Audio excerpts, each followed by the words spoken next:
Saint Padre Pio is a name cherished by Christians worldwide for his remarkable ability to see visions and dreams about the future. Before his death, he made 3 predictions about events that would happen to 3 different people.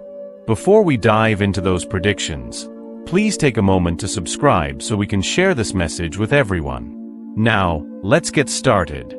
To truly understand these predictions, we need to take a brief look at Padre Pio's life. He was a Capuchin monk and a Catholic friar, deeply devoted to his faith from an early age.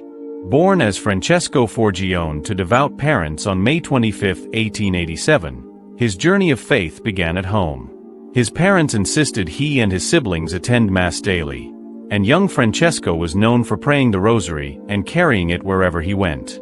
Padre Pio strongly believed in the power of the Rosary, urging Christians to pray it daily for its spiritual benefits.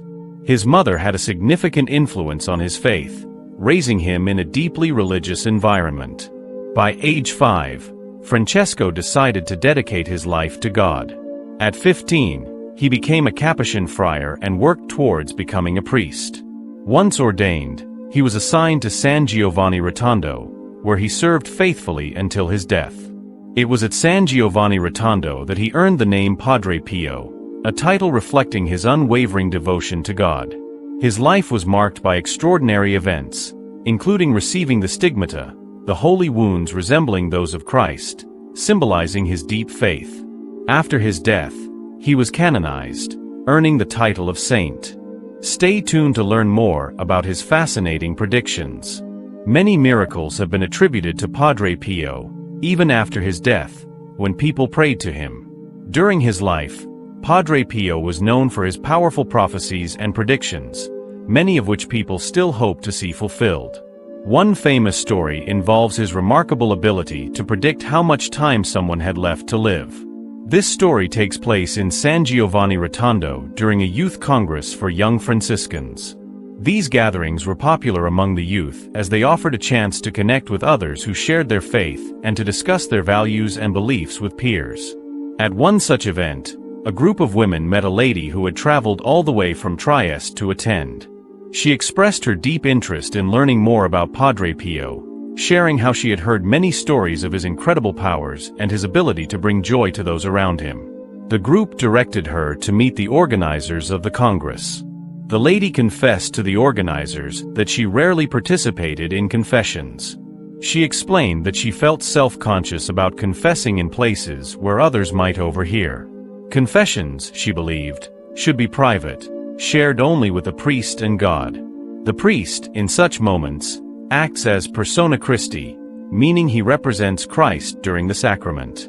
The priest, in the role of Christ on earth, is entrusted with the responsibility of hearing and forgiving sins during confession. He is bound by the seal of the confessional, which means he must never reveal anything learned during confession to anyone, whether intentionally or unintentionally. Breaking this sacred seal could lead to serious consequences with both God and the Church.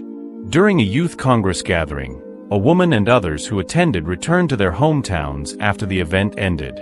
A few days later, Jfra, the Franciscan youth leader in San Giovanni Rotondo, received a letter. The letter urgently requested prayers for someone suffering from a life-threatening health condition. The writer mentioned that her health issue was critical and sought spiritual support. Another Franciscan youth approached Padre Pio to discuss the letter. After hearing about it, Padre Pio immediately recognized the woman who wrote it, even though she was just one of many faces he had seen. He instructed the youth to tell the woman, she seeks healing for her body but ignores the need to save her soul. Padre Pio also gave her specific advice: stop reading magazines and other distractions, pray the Rosary daily, and study the lives of the saints. He warned her that she only had 1 month left to live and urged her to focus on saving her soul. A few months after requesting a prayer, the husband of a woman who had been ill visited San Giovanni Rotondo. He approached Padre Pio, thanking him sincerely. It was revealed that his wife had passed away exactly 1 month after Padre Pio's prediction. The man was deeply grateful because Padre Pio's intervention had saved her soul before she passed away. It's truly amazing how Padre Pio knew exactly when she would die and helped her find peace before her passing. But let's pause here, because things are about to take an even more astonishing turn. If you're still watching, it's clear you enjoy this kind of content.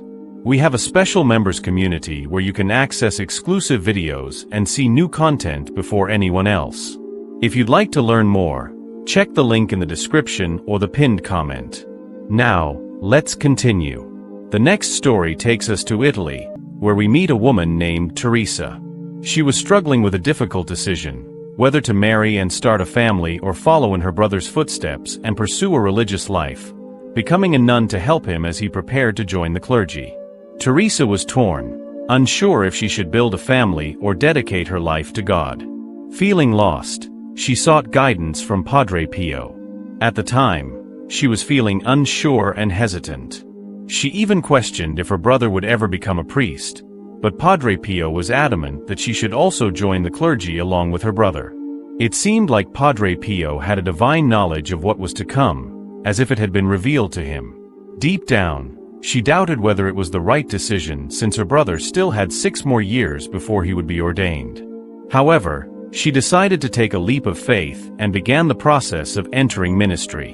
In 1960, her brother did indeed become a priest and was assigned to lead a small church in the town of Genzano di Lucania. He went on to hold an influential role as a spiritual leader at the seminary of Potenza. His sister soon joined him, and together they worked tirelessly to serve and support the people of the town. It seemed as though Padre Pio had divine foresight. He knew that both brother and sister would be used by God for the glory of his kingdom, even when she wasn't certain of her brother's dedication. This wasn't the end of Padre Pio's remarkable vision. One day, a businessman named Luciano visited San Giovanni Rotondo. He had a conversation with Padre Pio and then left to attend to his business in the city. Once his business was completed, Luciano returned and sought Padre Pio's blessing before leaving the city. Unexpectedly, Padre Pio's expression changed from gentle to serious, and he looked at Luciano with narrowed eyes. He told him, "Travel slowly, my son." The man was surprised by the intensity of Padre Pio's tone but nodded and said, "Father, I'm almost never in a hurry." The rush was on, but Luciano's expression remained calm. He looked at the man once more and repeated the same words, "Travel slowly and with deep care, my son." The man, now realizing he was the spiritual son of Padre Pio, grew nervous about the warning he had received. Despite his apprehension, he set off on his journey, praying to God before leaving San Giovanni. Luciano kept a moderate pace, remembering Padre Pio's warning. Eventually, he reached the port city of Anano, the same city from which Saint Francis of Assisi had set out for the Holy Land. As noon approached, he stopped to eat and wondered if the danger Padre Pio had warned him about had passed. After another prayer, he continued, driving at a slow pace of 30 kilometers per hour. Out of nowhere, a child ran out of a nearby house and into the path of Luciano's car. Though he was driving at a moderate speed, the sudden appearance of the child startled him, forcing him to swerve, narrowly avoiding the child by just a few centimeters. Luciano had to stop and reflect on what had just happened. He realized that Padre Pio had not warned him only for his own safety, but to protect the child as well. Padre Pio had seen what was going to happen and had given the warning in advance. If Padre Pio had not intervened, not only would Luciano have been injured, but the child's life could have been lost. It is amazing to see how God works through Padre Pio.